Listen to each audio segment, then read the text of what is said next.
શહેરાના છોગાડા ગામે ભાજપ પ્રદેશ અધ્યક્ષ જગદીશ વિશ્વકર્માએ ખાટલા બેઠક યોજી હતી તો ખેડૂતો સાથે પ્રાકૃતિક ખેતીને લઈને સંવાદ કર્યો હતો। ગુજરાત ભાજપના પ્રદેશ અધ્યક્ષ જગદીશ વિશ્વકર્માએ શહેરા વિધાનસભા વિસ્તારના પ્રવાસ દરમિયાન તાલુકાના છોગાડા ગામે આવેલા પવિત્ર દેલોચિયા મહાદેવ મંદિર ખાતે એક વિશેષ ખાટલા બેઠક યોજી હતી। આ પ્રસંગે મંદિરના પટાંગણમાં મોટી સંખ્યામાં ઉપસ્થિત ખેડૂત આગેવાનો અને ગ્રામજનો સાથે તેમણે સીધો પ્રાકૃતિક કૃષિ સંવાદ સાધ્યો હતો। ખેડૂતોને સંબોધતા પ્રદેશ અધ્યક્ષે જણાવ્યું હતું કે વડાપ્રધાન નરેન્દ્ર મોદી અને મુખ્યમંત્રી ભૂપેન્દ્ર પટેલના નેતૃત્વમાં સરકાર પ્રાકૃતિક ખેતીને વ્યાપક પ્રોત્સાહન આપી રહી છે। રાસાયણિક ખાતરોના બેફામ ઉપયોગથી જમીન બંજર બની રહી છે અને માનવ સ્વાસ્થ્યને ગંભીર નુકસાન થઈ રહ્યું છે। તેમણે સંવાદ દરમિયાન સરકારની વિવિધ પ્રોત્સાહક યોજનાઓની વિસ્તૃત માહિતી આપી હતી, જેમાં મુખ્યત્વે ગૌ આધારિત ખેતી અને સહાય યોજનાઓ, જીવામૃત અને બીજામૃત બનાવવાની પદ્ધતિઓ અને ઓછા ખર્ચે વધુ ઉત્પાદન મેળવવાની તકનીકો અપનાવી રહ્યા છે। પ્રદેશ અધ્યક્ષે જમીનની ફળદ્રુપતા કાયમી રાખવા માટે રાસાયણિક મુક્ત ખેતી પર ભાર મૂક્યો હતો અને શહેરા પંથકના વધુમાં વધુ ખેડૂતોને પ્રાકૃતિક ખેતી અપનાવવા માટે અપીલ કરી હતી।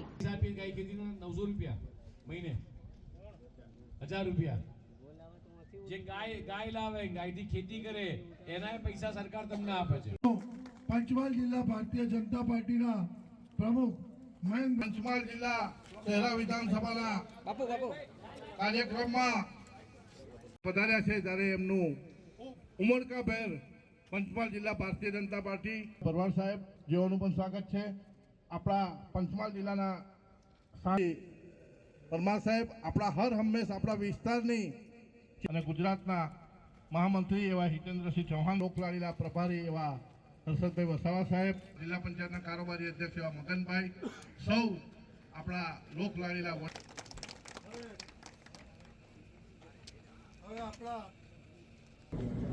ભારતીય જનતા પાર્ટીની સરકાર ગુજરાતના મુખ્યમંત્રી માનનીય ભૂપેન્દ્ર પટેલના નેતૃત્વમાં જે રીતે પ્રજાલક્ષી નિર્ણયો લઈ રહી છે, ખેડૂતલક્ષી હોય, યુવા હોય, ગરીબ હોય, કિસાનો બધા જ માટે એમનો સર્વાંગી વિકાસ થાય એ માટે દરેક વખતે સરકાર સારા નિર્ણયો લેતી હોય છે। આજે માનનીય મુખ્યમંત્રી શ્રી ભૂપેન્દ્રભાઈ પટેલના નેતૃત્વમાં અને નાયબ મુખ્યમંત્રી શ્રી હર્ષભાઈ સંઘવીના માર્ગદર્શન હેઠળ કૃષિમંત્રી શ્રી જીતુભાઈ વાઘાણી હોય, ઉર્જા મંત્રી શ્રી ઋષિકેશભાઈ હોય, ઉર્જા અને રાજ્યમંત્રી શ્રી કૌશિકભાઈ વેકરિયા, તમામ લોકોએ ખેડૂતો સાથે ચર્ચા કરી, વિચાર વિમર્શ કરી અને ખેડૂતોના આર્થિક હિતને સર્વોપરી રાખીને એક મહત્વપૂર્ણ ઉદાર એ નિર્ણય લેવામાં આવ્યો છે। ખેતરોમાં પસાર થતી વીજ લાઇન, વીજ ટાવર ઊભા કરવા બદલ ખેડૂતોને આપવામાં આવતા વળતરમાં સરકારે એ આજે વધારો જાહેર કર્યો છે। આ નિર્ણયથી રાજ્યના લાખો ખેડૂતોને તેમની જમીનનું યોગ્ય બજાર આધારિત એ વળતર મળવાનું છે।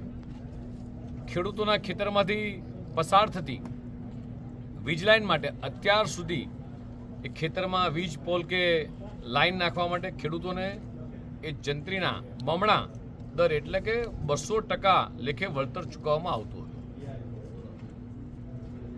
તે પરત્વે વિવિધ ખેડૂત સંગઠનો દ્વારા મળતી રજૂઆતો અન્વયે માનનીય મુખ્યમંત્રી શ્રી ભૂપેન્દ્રભાઈ પટેલ અને એમની ટીમ દ્વારા એક મોટો સુધારો કરી અને જંત્રી આધારિત નહીં પરંતુ જમીનના પ્રવર્તમાન બજાર ભાવના એ બમણા ભાવ એ ચૂકવવાનો એ ખેડૂતલક્ષી એ નિર્ણય કરવામાં આવ્યો છે।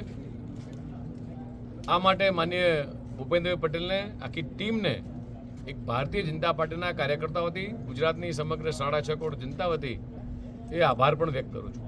તે ઉપરાંત અત્યાર સુધીમાં ખેતરમાં નખાતા વીજ ટાવરના બેઝ વિસ્તારના વાસ્તવિક માપ પ્રમાણે જે વળતર અપાતું હતું, હવેથી ખેડૂતોના ફાયદા માટે ટાવરના બેઝ વિસ્તારની એ દરેક બાજુએ એ વધારાના 1 મીટરની ગણતરી કરીને વધુ વળતર ચૂકવવામાં આવશે।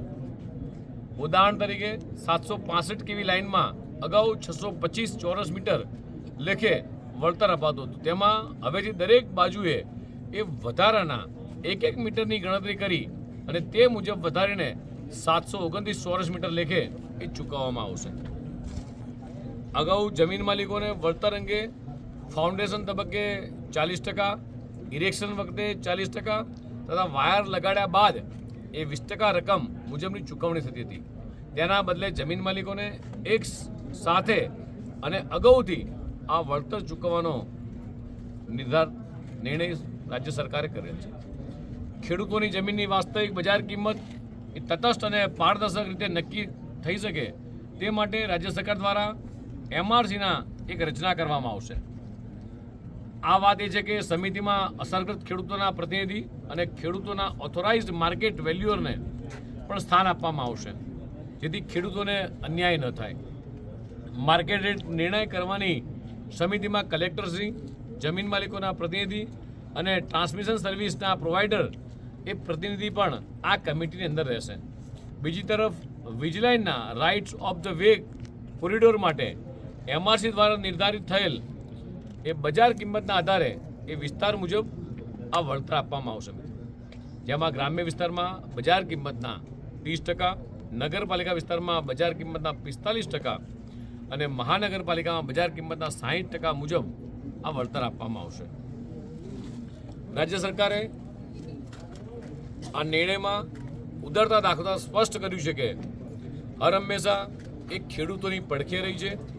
અગાઉ જૂના ભાવ પ્રમાણે વળતર મેળવી લીધું હોય પરંતુ વીજ લાઇનનું કામ હજી પ્રગતિમાં હોય તેવા તમામ ખેડૂતોને આ નીતિનો લાભ આપવામાં આવશે.